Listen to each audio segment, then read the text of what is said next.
Welcome to One Chapter, One Thought. I'm Pastor Chris from Lincroft Bible Church in New Jersey, and every weekday I read one chapter of the Bible and offer one brief devotional thought. Today's reading is from the book of Proverbs, chapter 13. A wise child accepts a parent's discipline. A mocker refuses to listen to correction. Wise words will win you a good meal, but treacherous people have an appetite for violence. Those who control their tongue will have a long life. Opening your mouth can ruin everything.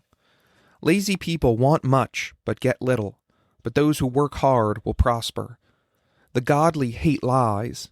The wicked cause shame and disgrace. Godliness guards the path of the blameless, but the evil are misled by sin.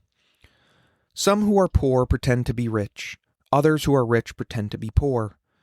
The rich can pay a ransom for their lives, but the poor won't even get threatened. The life of the godly is full of light and joy, but the light of the wicked will be snuffed out. Pride leads to conflict. Those who take advice are wise. Wealth from get-rich-quick schemes quickly disappears. Wealth from hard work grows over time. Hope deferred makes the heart sick, but a dream fulfilled is a tree of life. People who despise advice are asking for trouble. Those who respect a command will succeed. The instruction of the wise is like a life-giving fountain. Those who accept it avoid the snares of death. A person with good sense is respected. A treacherous person is headed for destruction. Wise people think before they act. Fools don't, and even brag about their foolishness. An unreliable messenger stumbles into trouble, but a reliable messenger brings healing. If you ignore criticism, you will end up in poverty and disgrace. If you accept correction, you will be honored. It is pleasant to see dreams come true, but fools refuse to turn from evil to attain them. Walk with the wise and become wise. Associate with fools and get into trouble. Trouble chases sinners while the blessings reward the righteous.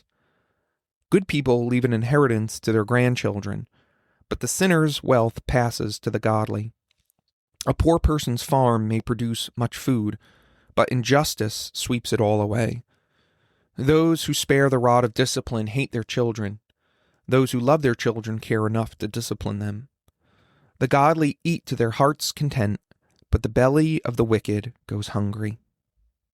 One thought.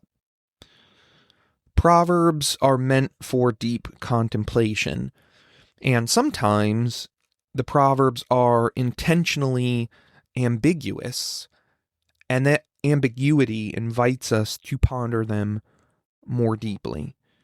And we see a great example of this in Proverbs 13:7. One commentator calls this proverb wonderfully ambiguous. It says this: "Some who are poor pretend to be rich. Others who are rich pretend to be poor."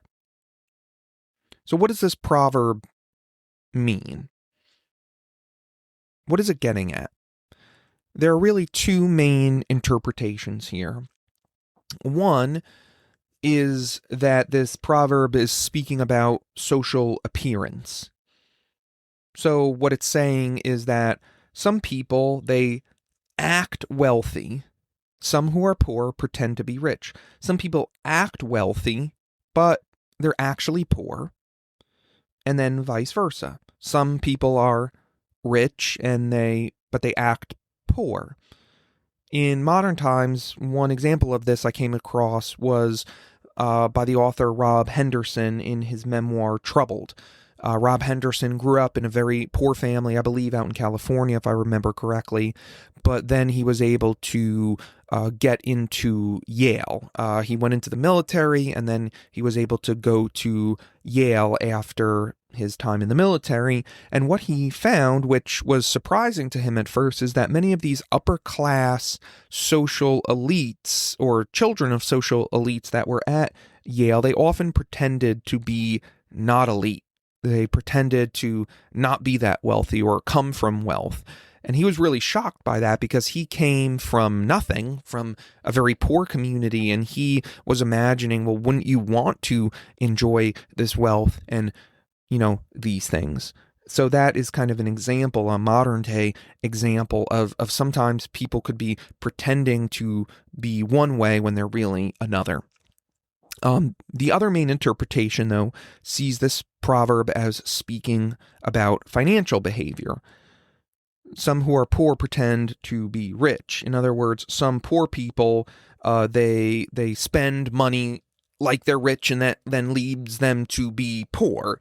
They are very unwise with their money. And then others who are rich, they pretend to be poor, so they're very cheap, they're very stingy. They're not, using their wealth for good.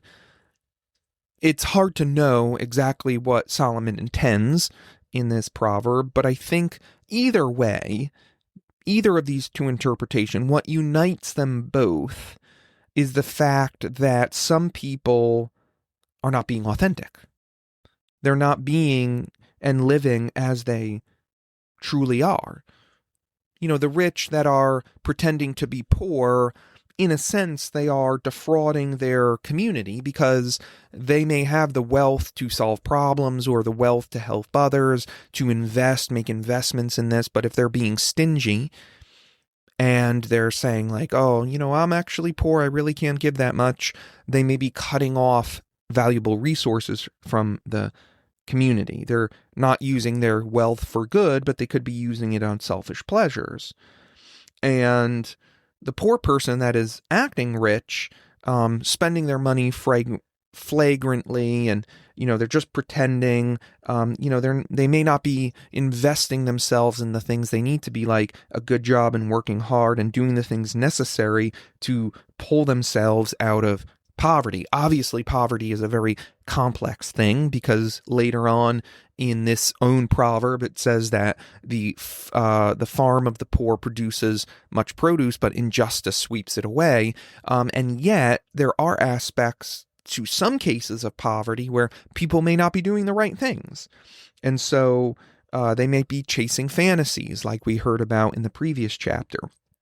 So living wisely, I think, calls for authentic living, unvarnished self-assessment. Know who you are, where you stand, and don't pretend to be someone that you're not.